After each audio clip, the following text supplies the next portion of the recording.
tourism page, and we would be glad to respond and see, like, you know, how we can make this work. So, all right, I want to see if there's another speaker out here who's ready to talk. Can I talk? Yeah. I didn't give up my at-bat by just reading that other statement, sorry. What we're doing here and right now is a concrete act of disarmament, and it's integral.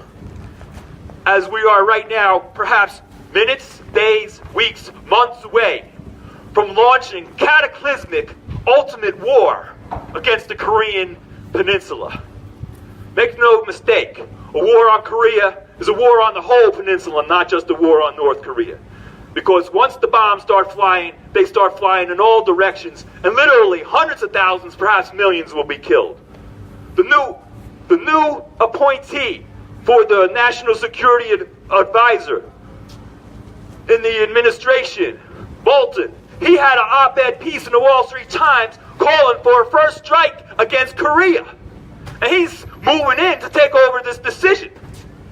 We are on the front lines of a disarmament fight because Rutgers is being weaponized as a weapon in this war.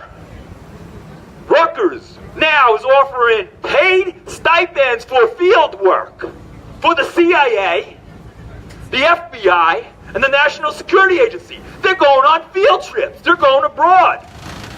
Are they showing them the advanced interrogation techniques 101? Is that a new course here in the intelligence department? We have a minor in intelligence at Rutgers as part of the DIA grant. This is a recruitment operation. And they're not only recruiting through that minor, they're putting tentacles out into other departments and sending guest speakers and inviting guest speakers. Operatives are coming into classes as guest speakers.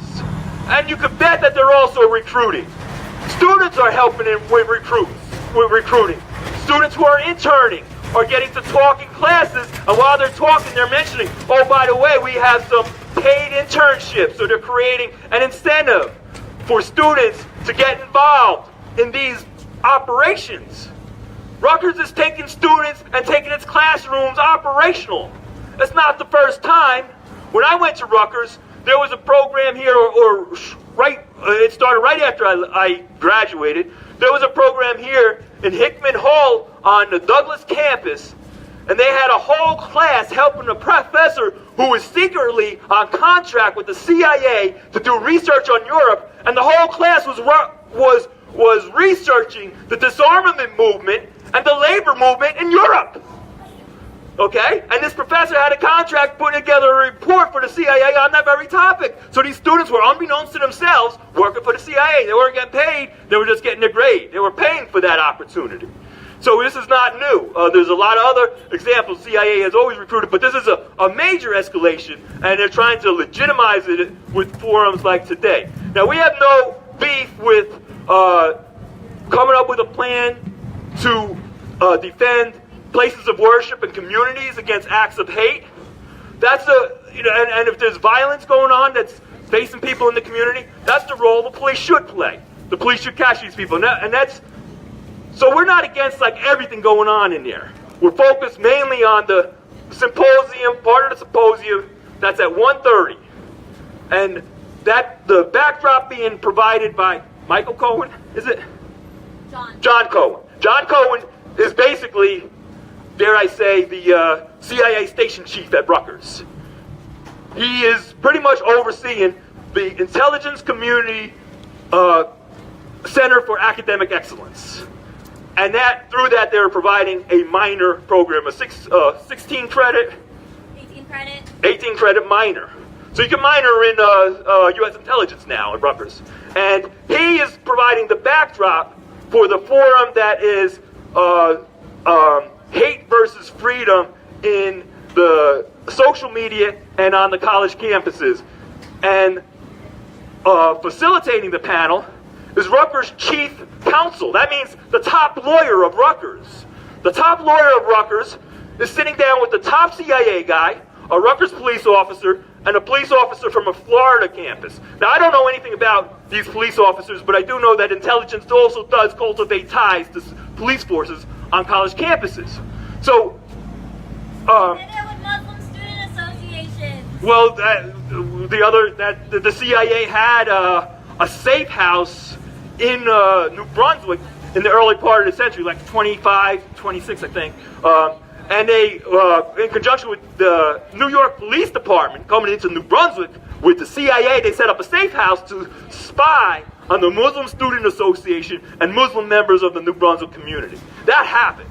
That's what we're inviting. The other thing that I would expect that they're going to be talking about is data analytics and predictive analytics. That's what it's all about. The NSA collects everything. We know that. Facebook collects everything. I mean, all this boosting, Russia boosting, and that analytic firm with the elections and everything. They got us pegged. Now, what they're likely to do is to start getting some of that analytical data on the students here and start analyzing that with the police departments and the intelligence departments so that they can start monitoring the political activity of the students here. And these are international agencies that might have people in the countries that some of the students here might have them in the crosshairs. And they might want to monitor what their family members are doing over here while they're here as students. This is a very dangerous operation to the families of Rutgers students, because these agencies work with very nefarious organizations all over the world. And I'm talking death squads and terrorist squads. That's what the CIA does. Everything you've seen in the movies is all true, but it's much worse because they're not the good guys. They're the ones in there toppling governments and keeping people oppressed, all for maintaining the most beneficial investment climate for multinational corporations. Not even necessarily American corporations, multinational corporations. So you can't even use nationalism to justify this.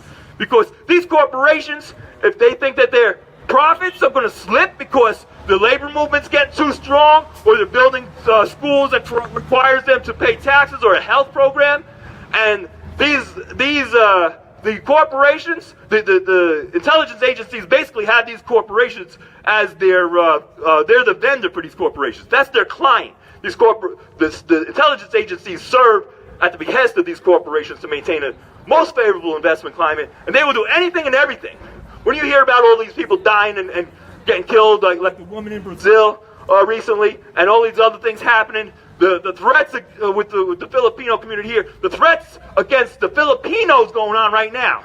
Now, I can only imagine how much Operation CIA has going on in the Philippines, helping coming up with those list of names that Duterte keeps holding up and say, these are the people who are going to get it. And I know that's your brothers and sisters over there. So I know you have a stake in this fight. So anyway, you are on the forefront of a disarmament struggle, because we are trying to dismantle the weaponization of Rutgers, the turning of this campus from a university into a weapon of war and imperialism. And we are on the eve of potential cataclysmic world war that kills everybody. So you are at the forefront of this. And I hope the rest of the anti-war movement recognizes that you are playing this key role in possibly saving the whole planet from extinguishment. All right, thank you.